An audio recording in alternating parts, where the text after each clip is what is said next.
Saan ka kumukuha ng kapal ng mukha para tumayo ng ganyan sa harap ko?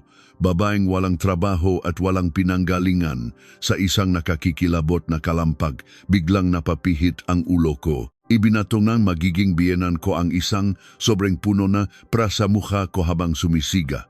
Anak ka lang ng naktitinda sa kanto, tapos ahasin mo ang anak kong nagtatrabaho sa isang malaking korporasyon.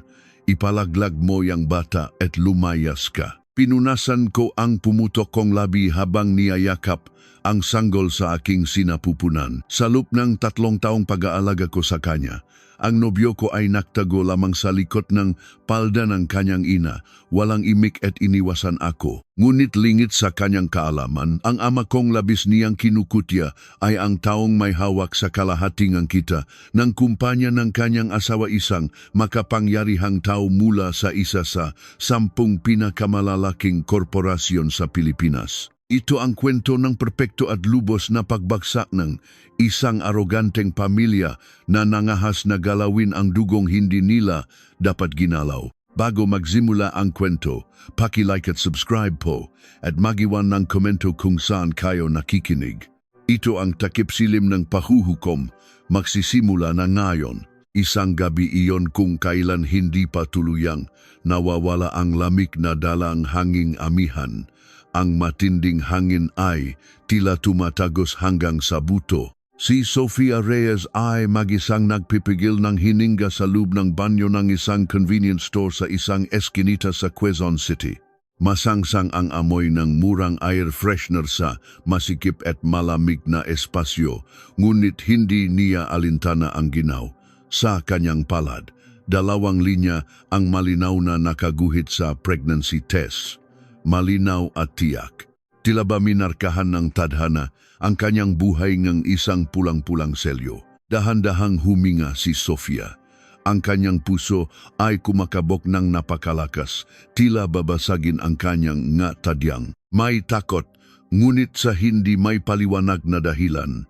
Ngiti ang unang lumabas sa kanyang labi, bago ang luha. 3 taon na sila ni Marco Villanueva. Nakakilala sila muli sa isang university alumni homecoming, naging makasintahan at sa loob ng panahong iyon, inalagaan nila ng husto ang isa't isa. Iyon ang pinaniniwalaan ni Sofia, na ibinigay ang lahat para kay Marco na nahihirapan noon sa paghahanap ng trabaho. Ang pagkakaroon ng anak ay tila isang natural na hakbang. Sigurado siyang ito ang magpapatibay sa kanilang pagmamahalan. Lumabas si Sofia sa banyo at agad na tinawagan si Marco. Kahit malamig ang hangin, tila may init na dumadaloy sa kanyang kamay na may hawak ng telepono. Marco, nandito ako sa may katipunan. Pwede ba tayong makita saglit? Ang boses ni Marco sa kabilang linya ay masaya. Ngunit sa likuran, maririnig ang mahinang tunog ng maingay na musika at tawanan ng natao. Naman, bakit? Parang iba ang boses mo. Pag-usapan natin pag nagkita tayo. Nang gabing iyon, nagkita sila sa isang paborito nilang coffee shop sa Bonifacio Global City, BGC. Suot ang isang mamahaling branded na jacket. Masayang sinalubong ni Marco si Sofia.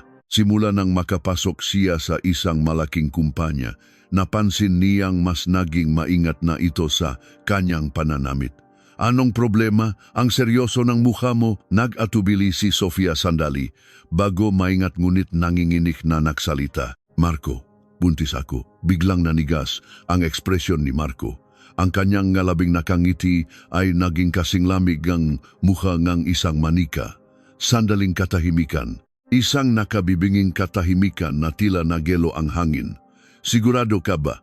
Ang kanyang boses ay hindi nagpakita ng tuwa o gulat, kundi isang kakaibang pagkainis at pagkabigla. Kinumpirma ko kanina. Napasabunot si Marco sa kanyang buhok at matagal na hindi nagsalita. Habang nanginginig ang binti sa kaba, tumingin siya sa kawalan at maingat na nagtanong na parabang may hawak siyang bomba. So, kailangan na nating magpakasal. Ngumiti ng malapad si Sofia at tumango. Gusto kong isilang ang batang ito at gusto kong magpakasal sayo. Bumuntong hininga ng malalim si Marco na tila guguho ang mundo. Sa buntong hiningang iyon, walang bahit ng pagmamahal para kay Sofia o sa kanilang anak. Sige, pero paano ko sasabihin kay mama? Nung sandaling iyon, biglang kinabahan si Sofia. Ang ina ni Marco, si Marilu Villanueva, hindi pa niya ito nakikilala ng personal, ngunit sa mga kwento ni Marco, alam niyang isa itong mahirap pakisamahan na babae. Mula nang umasenso ang negosyo ng kanyang asawa na nagpapatakbo ng isang medium-sized construction supply company, lumipat sila sa isang mamahaling kondominium sa BGC at naging abala sa pakikisalamuha sa alta sosyedad. Lalo na raw itong naging mayabang nang makapasok si Marco sa marketing team ng isang malaking korporasyon. Mula ulo hanggang paa, balot daw ito sa mga mahaling gamit at hinuhusgahan ang atawba sa kanilang yaman at katayuan sa buhay. Maghintay muna tayo, sabi ni Marco. Masyadong mainitin ang ulo ni mama ngayon. May family gathering kami sa susunod na linggo, doon ko na lang dahan-dahang sasabihin. Kahit mayroong hindi may paliwanag na kaba si Sofia, tumango na lamang siya. Sige, pero Marco, ayos ka lang ba talaga? Sa pagpapakasal sa akin, pilit nang umiti si Marco at hinawakan ng mahigpit ang kamay ni Sofia. O naman, huwag kang mag-alala, ako ang bahalang magsabi. Ngunit ang kanyang mamata ay hindi mapakali, iniwasan ang tingin ni Sofia at palipat-lipat sa kawalan. Ang totu, alam ni Marco na may inayos na date ang kanyang ina para sa kanya.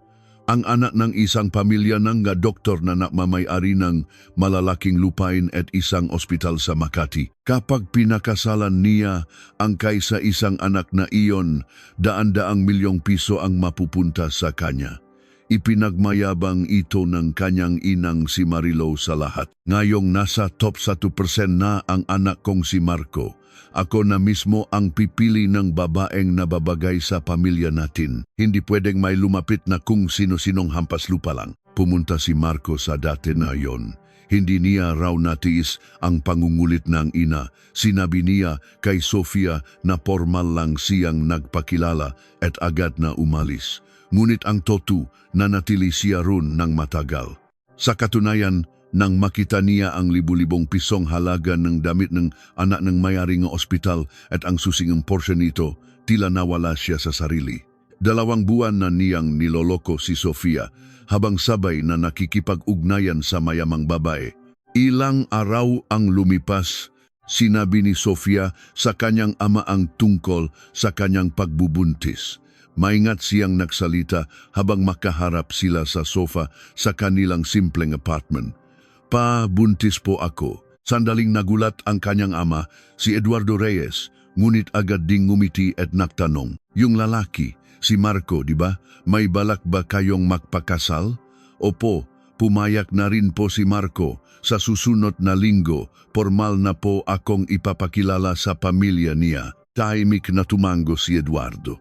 CJ, sasama ako bilang ama mo. Agad na umiling si Sofia. Pa, huwag po muna. Ako na lang po muna ang pupunta. Pag-aralan ko po muna ang sitwasyon. Baka po mabigla sila kung kasama kayo agad. Napangiti si Eduardo sa kabaitan ng kanyang anak. Ang anak ko, iniisip pa ang pakiramdam ng iba. Sige, kung iyan ang gusto mo. Pero ang mga mata niya ay mayroong matatag na determinasyon. Tila isang malalim na lawa na hindi kayang galawin ng sinuman. Mayroong malalim at nakagugulat na dahilan kung bakit hindi agad ipinakilala ni Sofia ang kanyang ama. Sa panlabas, si Eduardo Reyes ay mukhang isang ordinaryong retiradong lalaki. Nagmamaneho ng isang 15 taong lumang kotseng lokal, nakasuot ng luma ng jogging pants tuwing weekend para mamalengke at nakikipag-inuman ng beer sa makapitbahay. Ang gunit sa kanyang lumang pitaka may isang business card na nagsasabing, Eduardo Reyes, Chairman, RK Group. Ang RK Group ay isa sa 10 pinakamalalaking korporasyon sa Pilipinas.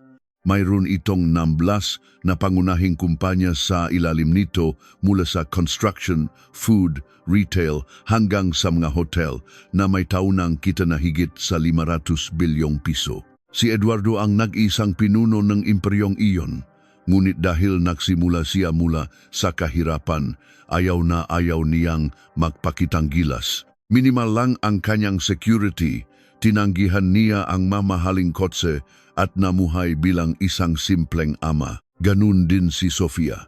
Hindi niya kailanman ipinangalandakan na siya ay anak ng isang bilyonaryo. Nag-aral siya gamit ang isang external scholarship at pagkatapos ng kolehiyo. Pinagsikapan niyang magtayo ng sarili niyang coffee shop nang walang tulong pinansyal mula sa pamilya. Ganito rin ang pagkakakilala nila ni Marco. Hindi niya sinabi kung sino talaga ang kanyang ama. Nang tanungin siya ni Marco, sinabi lang niyang may maliit itong negosyo. At isa pa, dahil sa pagiging pribado ni Eduardo Reyes, mas kilala lamang siya sa pangalan ng RK Group, bihira siyang lumabas sa media. Kaya't si Marco at ang kanyang pamilya na punong kayabangan ay walang ideya kung sino si Eduardo Reyes. Kasalukuyang inihahanda ni Sofia ang kanyang coffee shop sa isang maliit na commercial space sa Quezon City. Siya mismo ang nakikipag-usap sa mga kontratista, naghahanap ng mga supplier ng kape at daan-daang beses na sinusubukan ng mga resipe. Hindi niya kailanman ginamit ang kanyang background bilang anak ng chairman ng RK Group. Gusto niyang itayo ang lahat gamit ang sarili niyang lakas. Sa simula, nagustuhan ito ni Marco. Simple, masipag, at may malakas na determinasyon si Sofia. Ngunit nang matikman niya ang buhay, na mayaman kasama ang anak ng may-ari ng ospital at sa matang kanyang mapagmataas na ina, si Sofia ay naging isang hamak na babaeng walang pera na nangangarap magtayo ng isang maliit na coffee shop. Dumating ang araw ng family gathering. Nagsuot si Sofia ng isang simpleng beige na damit at huminga ng malalim. Kaya mo to, maintindihan nila, ngunit sa loop ng kotse, balisa pa rin si Marco. Sofia, ngayon magpakilala ka lang ha, huwag na huwag mong babanggitin ang tungkol sa pagbubuntis. Ako na ang bahala, please lang, huwag kang padalos-dalos. Nasaktan si Sofia ngunit tumango na lang, ngunit sa kanyang isip, desidido na siya. Hindi niya kayang itago ang isang buhay. Sasabihin niya ang lahat ngayon. Huminto ang kotse sa harap ng isang napakamahal na private restaurant sa BGC. Nanginginig si Sofia habang sumusunod kay Marco papasok sa isang marangyang silid. At dun, una niyang nakita si Marilu Villanueva. Nakaupo si Marilu sa gitna. Suot ang isang branded na damit na kitang-kita ang logo. Mula ulo hanggang paa, sinuri niya si Sofia na parabang isang produkto. So, ikaw pala ang babaeng humahabol sa anak ko. Magandang gabi po, ako po si Sofia Reyes. Yumuko si Sofia ng may pagalang, ngunit nanatiling matigas ang mukha ni Marilu. Hindi man lang ito sumagot. Ang kapatid ni Marco, si Chloe, ay nakataas ang kilay habang tinitingnan din siya. Kuya, anong trabaho niya? Sa suot niya, mukhang hindi taga rito. Para pagtakpan ang kahihiyan, sumagot si Marco. Naghahanda siyang magtayo ng coffee shop. Noong sandaling iyon, naging nakakatakot ang tingin ni Marilu. Coffee shop, nakakatawa. So, isa kang tambay na walang kinikita? Masigasig po akong nag-aaral na market. Ang anak ko ay nagtatrabaho sa isa sa pinakamalaking korporasyon sa bansa.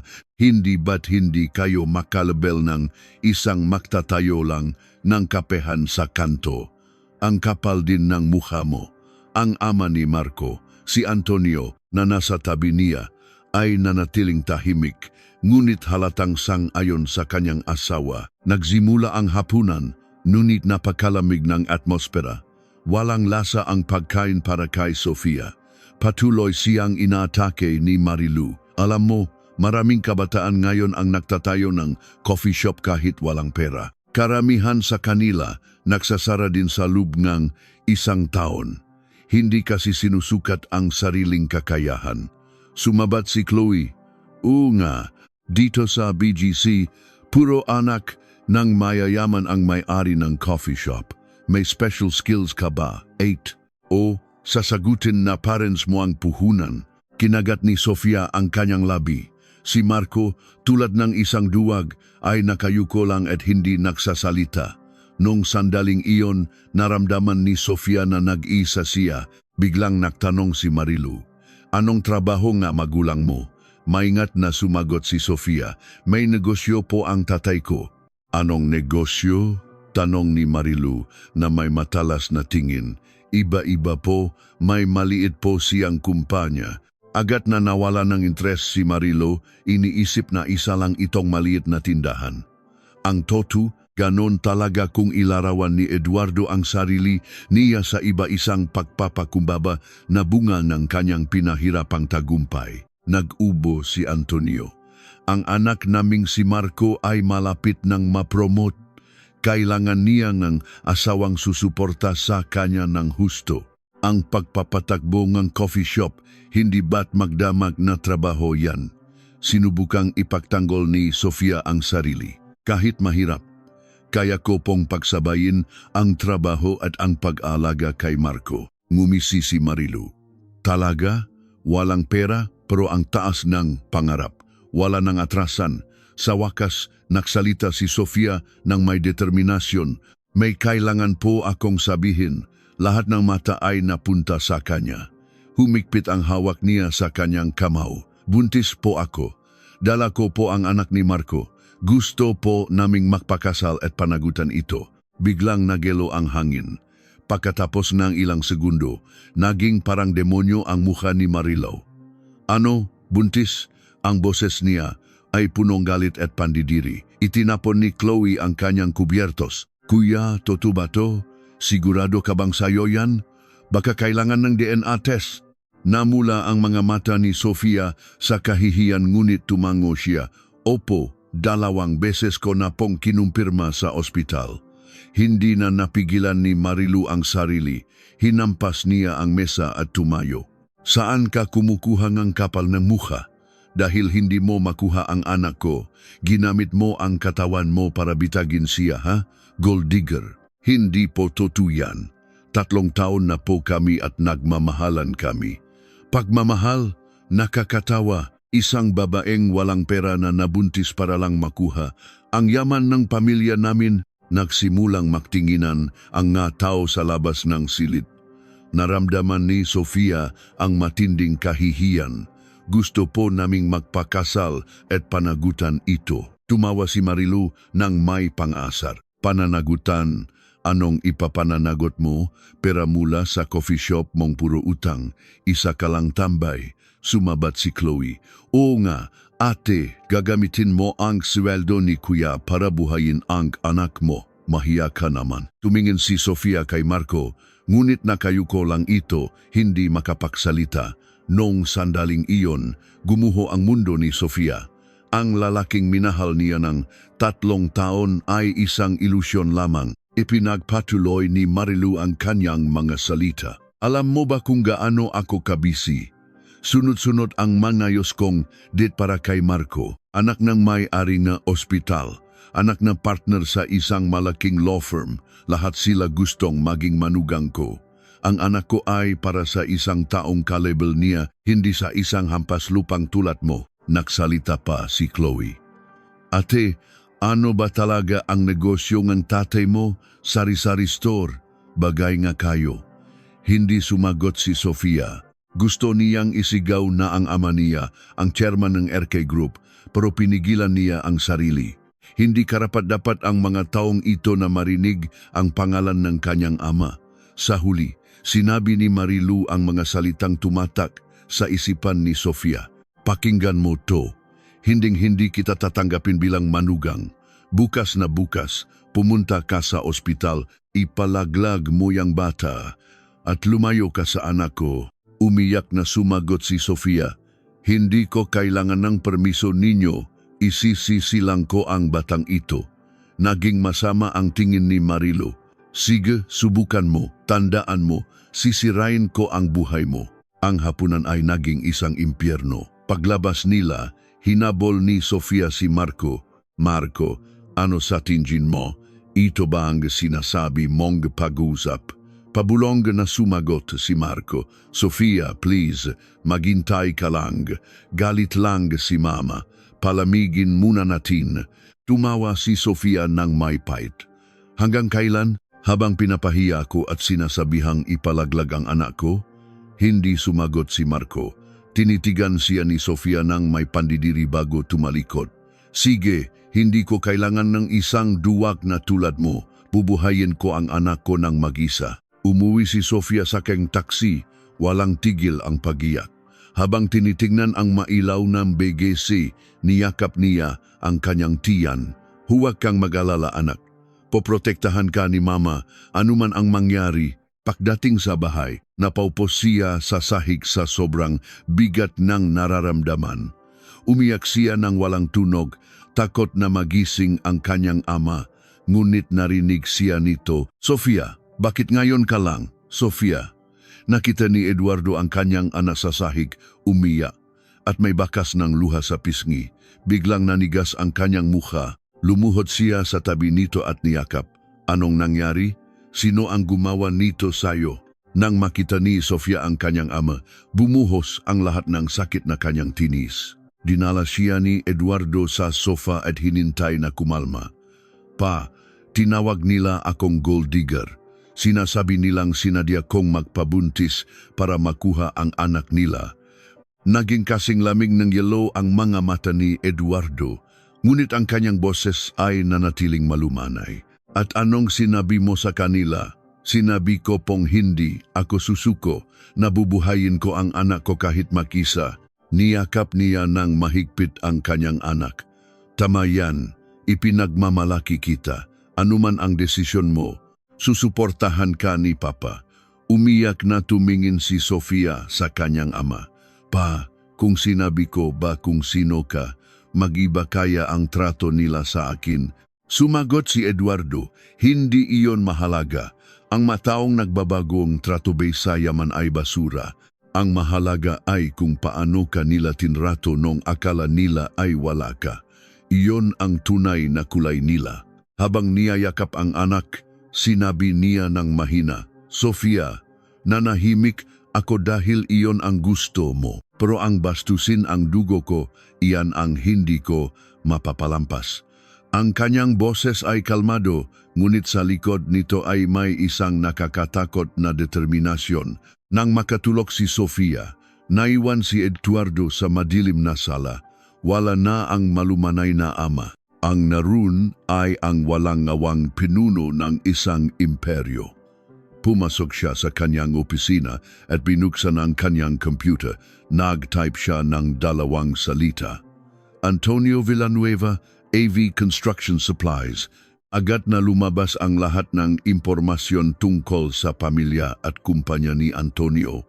Ang AV Construction Supplies ay may taunang kita na 3.5 bilyong piso. At sa listahan ng mga kliyente, isang bagay ang nakakuha ng kanyang pansin. Pangunahing kliyente, RK Construction, 28%, RK Malls, 19%, RK Retail, 11%. Pumikit si Eduardo. Ang kabuang bahagi ng RK Group sa kita ng AV Construction Supplies ay 58%, mahigit sa kalahati. Ang AV Construction Supplies ay nabubuhay lamang sa mga kontratang ibinibigay ng RK Group. Ang pamilyang ito na nakadepende sa kanya para mabuhay ay nangahas na tawaging hampas lupa at gold digger ang kanyang kaisa-isang anak. Kinuha ni Eduardo ang kanyang telepono. Kahit hating gabi na, hindi siya nakatubili. Ako too. Mag-set ka ng emergency meeting. Connect mo ako sa head ng procurement ng RK Construction. Pagkatapos, tumawag siya ulit. Presidente ng GRK Malls, gisingin mo ang sarili mo. Kailangan ko ng report ng lahat ng suppliers bago ka pumasok bukas.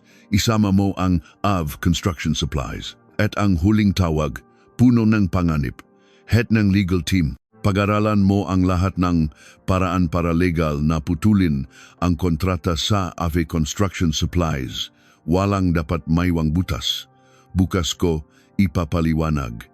Ang kanyang boses ay mahinaw, ngunit may bigat na kayang dumurok ng sinuman. Tumayo siya sa harap ng pinto ng kwarto ni Sofia. Narinig niya ang mahinang pahinga nito. Ipinatong niya ang kanyang kamay sa pinto at nangako, "Huwag kang mag-alala, anak. Ubusin ko silang lahat na parang hindi sila umiral." Makalipas ang 2 araw, tumawag si Marilo. "Kailangan nating tapusin to. Pumunta ka dito sa bahay. Tayong 2 lang."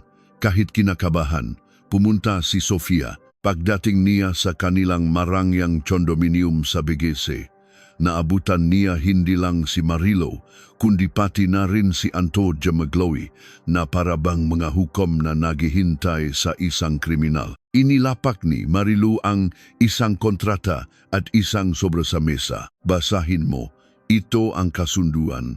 Ipalaglag mo ang bata, hiwalayan mo si Marco, at bibigyan kita ng 1.5 milyong piso para sa isang magtatayo lang kapehan.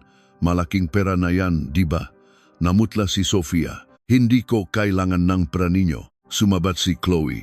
"Ate, tanggapin mo na ang realidad.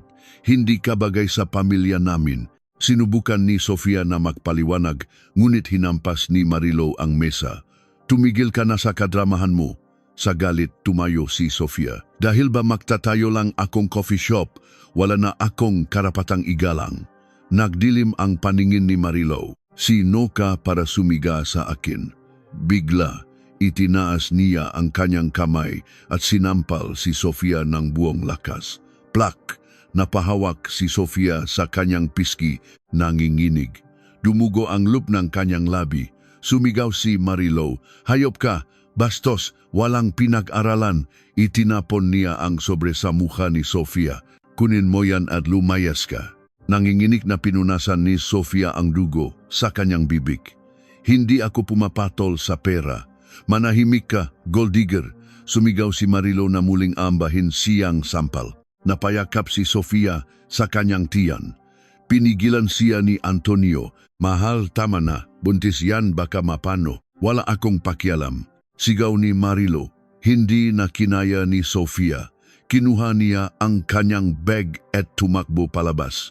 Habang papalabas, narinig niya ang sigaw ni Marilo. "Sige, umalis ka. Tandaan mo, sisirain ko yang pangarap mong coffee shop bago pa man magsimula." Sa elevator, nakita ni Sofia ang kanyang sarili sa salamin. Magulo ang buhok, namumula ang pisngi, at duguan ang labi. Niyakap niya ang kanyang tiyan. "Patawarin mo ako, anak, pero poprotektahan kita." Tinawagan niya si Marco. "Marco, sinampal akong nanay mo." Sandaling katahimikan. "Ano? Sinampal ka?" "Oo, dahil ayaw kong pirmahan ang kasunduan para ipalaglag ang anak natin." Bumuntong hininga si Marco. "Hay, kasi naman, si Mama, may menopause kaya mainitin ang ulo. Baka naman sinagot-sagot mo kaya lalong nagalit." Hindi makapaniwala si Sofia. Tumawa siya ng pilit. "Ako ang sinaktan, pero ako pa rin ang may kasalanan. Iyan lang ba ang sasabihin mo?" "Sofia, nahihirapan din ako. Maghintay ka lang. Kakausapin ko siya." "Hanggang kailan?" Sigaw ni Sofia bago ibaba ang telepono. Wala na, tapos na ang lahat. Nang gabing iyon, nakita ni Eduardo ang pasa sa pisngi ng kanyang anak. Sinubukan itong takpan ni Sofia, ngunit huli na. "Sino ang gumawa niyan sa iyo?" "Nadulas lang po ako, pa." Nalisikang mamata ni Eduardo. "Tatanungin kita ulit. Sino?" Umiyak na umamin si Sofia. "Ang nanay po ni Marco. Sinampal niya ako." Nung sandaling iyon, ang mamata ni Eduardo ay naging mata ng isang mangangaso na handang pumatay. Walang salita, pumasok siya sa kanyang opisina at kinuha ang telepono. Ang pahuhukom ay nagsimula na. Kinabukasan, 8:00 umaga. Ang opisina ng chairman sa 26th floor ng RK Group Tower ay maliwanag na. Ipinatawag ni Eduardo ang head ng procurement at ang head ng legal team. Av Construction Supplies. Alam niyo kung sino sila. Tumango ang head ng procurement, OPO chairman. Sila ang isa sa mga pangunahing supplier ng RK Construction malls at retail. 7 taon na po namin, silang partner. Walang pag-aalinlangan na sinabi ni Eduardo. Simula alas 9 ng umaga ngayon, itigil ang lahat ng renewal ng kontrata sa kanila. Sa loob ng quarter na ito, putulin ang lahat ng ugnayan ng lahat ng kumpanya natin sa kanila. Nagulat ang head ng procurement. Chairman, biglan po yata, ano po ang ilalagay nating dahilan? Sabihin niyo, bumaksak sa quality control at special audit ang mga materyales nila. Gawin niyo kung anong kailangan para putulin sila ng legal. Tinanong ng head ng legal, Chairman, paano kung makdemanda sila? Sumagot si Eduardo, hayaan niyo sila, gamitin niyo ang lahat ng resources natin para siguraduhin wala silang makukuha. Ubusin niyo sila sa korte. Pagkaalis nila, tumawag si Eduardo sa isang kaibigan na may malakas na koneksyon. Ako, may ipapakiusap ako. May kontak ka ba sa BIR? May isang construction supply company na gusto kong ipa. Special audit. AV Construction Supplies, pag-ari ni Antonio Villanueva. Gawin mong mukhang anonymous tip. Sa sumunod na linggo, nagsimula ang pagbaksak. Nakatanggap si Antonio ng isang fax mula sa RK Construction, contract renewal on hold. Sinundan ito ng isa mula sa RK Malls at isa pa mula sa RK Retail. Lahat ng tawag niya ay hindi sinasagot ng maayos. Pasensya na po, Mr. Villanueva, utos po mula sa itaas. Sinubukan niyang lumapit sa ibang kumpanya, ngunit lahat ay umiiwas. May kumakalat na chismis. Naku, mahirap na, narinig ko. Galit daw ang RK Group sa AV, baka madamay pa tayo. At ang pinakamasakit, tumawag ang bangko. Mr. Villanueva, dahil sa pagkawala ng inyong pinakamalaking kliyente, bumaba po ang inyong credit rating. Kailangan niyo pong bayaran ang kalahati ng inyong utang bago bukas. Napaupo si Antonio sa sahig. Alam niyang hindi ito aksidente. May isang makapangyarihang tao na gustong sirain siya. Samantala, nagsimula na ring maramdaman ni Marilo ang epekto. Ang kanyang mga amiga sa alta sosyedad ay bigla siyang iniwasan. Kinakansela ang maka-lunch date. Anong problema ng makato? At dumating ang huling dagok. Isang opisyal na sulat mula sa Bureau of Internal Revenue, BIR. Notice of Special Tax Audit. Namutla si Antonio. Alam niyang may mga itinatago siya sa kanyang nga libro, tax evasion, pekeng resibo, at isang secret bank account. Kung malalaman ito, hindi lang pagkabangkarote ang haharapin niya, kundi pati kulungan. Lumabas sa balita, of construction supplies, iniimbestigahan para sa tax evasion matapos mawalan ng makontrata mula sa RK Group. Si Marco, na walang kamalay-malay, ay patuloy na tumatawag kay Sofia. Sofia, please, kausapin mo ako. Makusap tayo. Wala na tayong pag-usapan. Sagot ni Sofia bago ibaba ang telepono. Wala na siyang pakialam. Habang bumabaksak ang pamilya Villanueva, si Sofia ay abala sa kanyang coffee shop. Kahit nahihirapan sa paglilihi, hindi siya tumigil.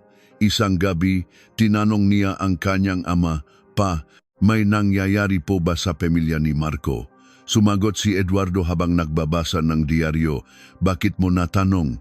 "Kasi po," tumawag si Marco. Nanginginig ang boses, tinatanong kung ano daw po talaga ang negosyo niyo. Ngumiti si Eduardo. Ang mataong nagdudulot ng sakit sa iba ay nakakatanggap din ng parusa mula sa langit. Hindi na nagtanong si Sofia. Sa wakas, pinangalanan niya ang kanyang coffee shop, Kanto ni Sofia. Simple, pero sumisimbolo sa kanyang pagtayo sa sarili niyang nga pa. Nang matapos ang construction, tumayo siya sa gitna ng kanyang pangarap. Niyakap niya ang kanyang tiyan at nangako, "Anak, dito bubuhayin kita ng may dignidad at kaligayahan." Isang buwan ang lumipas at ang impyerno ay tuluyang bumaksak sa mga Villanueva. Lumabas ang resultang BIR audit. Napatunayan ang tax evasion at paglikan ng slush fund, inaresto si Antonio. Ang kumpanya ay tuluyang naksara. Ang kanilang condominium sa BGC ay isinubasta. Napilitan silang lumipat sa isang maliit at madilim na apartment sa Chaluacan. Ang mga mahaling gamit ni Marilu ay ipinagbenta sa murang halaga para may makain. Si Chloe, na hindi makahanap ng trabaho dahil sa masamang reputasyon ng kanilang pamilya, ay napilitang magtrabaho bilang cashier sa isang convenience store. At si Marco, tinawag ng kanyang boss, "Marco, dahil sa iskandalong pamilya mo, hindi na namin pwedeng panatilihin ka dito. Para maprotektahan ang imahe ng kumpanya, kailangan mo nang mag-resign." Nang gabing iyon, habang nag-isa sa isang inuman, biglang nagugnay ang lahat sa isip ni Marco. Ang RK Group, ang audit, si Sofia, tinawagan niya ang isang kaibigan na nagtatrabaho sa stock market. "Pare, kilala mo ba si Eduardo Reyes?" Natahimik ang kaibigan niya. "Gago ka ba? Bakit? May atraso ka ba kay Chairman Reyes?" "Chairman? Anong chairman? May maliit lang siyang negosyo." "Maliit na negosyo? Bobo, si Eduardo Reyes ang chairman ng RK Group. Isa sa pinakamakapangyarihang tao sa Pilipinas." "Bakit?" Nabitiwan ni Marco ang boteng beer. "Tugs, nakabasak-basak ito sa sahig. RK Group, ang ama ng babaeng tinawak niyang hampas lupa. Ang ama na nakmamay-ari ng kumpanyang bumubuhay sa kanila. Nanginginig niyang tinawagan ang kanyang ina. Ma, tapos na tayo. Nalaman ko na ang tatay ni Sofia, siya ang chairman ng RK Group." Blag! Nahulog ang telepono ni Marilu. Naintindihan na niya ang lahat. Ang pagputol ng kontrata, ang beer, ang pag-iwas ng mga kaibigan. Ito ay isang perpektong paghihiganti. Napaluhot si Marilo. "Diyos ko, sino? Sino ang ginalaw natin?" Kinabukasan, may kumatok sa kanilang apartment. Binuksan ni Marilo ang pinto at nanigas. Nakatayo roon si Sofia at sa likod niya si Eduardo Reyes, suot ang isang mamahaling business suit. Sa kanyang bulsa, nakasabit ang isang business card na may gintong selyo. Eduardo Reyes, Chairman RK Group. Pumasok sila sa loop. Naabutan nila si Antonio, Chloe at Marco na mukhang manggabasang sisiw. "Hindi ko na kailangang magpakilala," sabi ni Eduardo. "Alam niyo na kung sino ako." Inilapak niya ang isang folder sa mesa. "Ito ang final report ng biyersa magkakrimen ninyo. File na ang magkaso." Napahagulgol si Marilo. "Chairman, patawarin niyo po kami. Maawa po kayo." Tumingin si Eduardo sa kanya ng may pandidiri. "Maawa nung sinampal mo ang anak ko. Naisip mo bang maawa nung tinawag mo siyang hampas lupa? Nasaan ang awa mo? Nagsimula ako sa pagtutulak nega kariton. Pero hindi ako kailanman nagyabang. Ang tunay na kahirapan ay wala sa bulsa, kundi nasa ugali ninyo." Lumuhot ang buong pamilya, umiyak at nagmamakaawa. Tumingin si Eduardo kay Marco. "At ikaw, habang sinasaktan ang babaeng minamahal mo, anong ginawa mo? Nagtago ka sa likod ng nanay mo. Ang isang duwak na tulad mo ay walang lugar sa mundong negosyo." Tumayo si Eduardo at hinawakan ang kamay ni Sofia. Bago umalis, sinabi niya, "Ang batas ang hahatol sa inyo. Hinding-hindi ko pipigilan ang proseso. Pagbayaran ninyo ang kasalanan ninyo sa buong buhay ninyo." Pagsara ng pinto, naiwan ang pamilya Villanueva sa kanilang sariling impyerno. Sa elevator, niyakap ni Sofia ang kanyang ama. "Salamat pa. Salamat sa pagprotekta sa akin." Ngumiti si Eduardo. Nawala na ang bakas ng galit. "Ang tanging layunin ko sa buhay ay ang makita kang masaya, anak." 2 buwan ang lumipas. Nahatulan si Antonio ng 2 taong pagkakakulong, suspended at pinagmulta ng daan-daang milyon. Tuluyan silang nalubok sa utang. Si Marilu ay naging isang anino na lamang sa kanilang maliit na apartment. Si Chloe ay nagtitiis sa pagiging tindera. At si Marco, isang gabi, lasing na tumawag kay Sofia. "Sofia, patawarin mo ako. Pwede ba tayong magsimula ulit?" "Marco, Sabi ni Sofia, para sa akin patay ka na, huwag ka nang tatawag. At binlock niya ang numero nito. Samantala, ang kanto ni Sofia ay naging isang malaking tagumpay. Naging sikat ito sa buong Quezon City. Araw-araw, pumupunta si Eduardo, nakasuot ng simpleng damit at umiinom ng kape habang pinagmamasdan ang kanyang masipag na anak. At isang malamig na araw na Disyembre, isinilang ni Sofia ang isang malusok at magandang sanggol na babae, si Tala. Sa ospital, umiyak si Eduardo habang karga ang kanyang unang apo. Ang matigas na chairman ay naging isang ordinaryong lolo. Apo ko, poprotektahan ka ni lolo. Isang taon ang lumipas. Ang kanto ni Sofia ay dinudumok ng ngamgatao.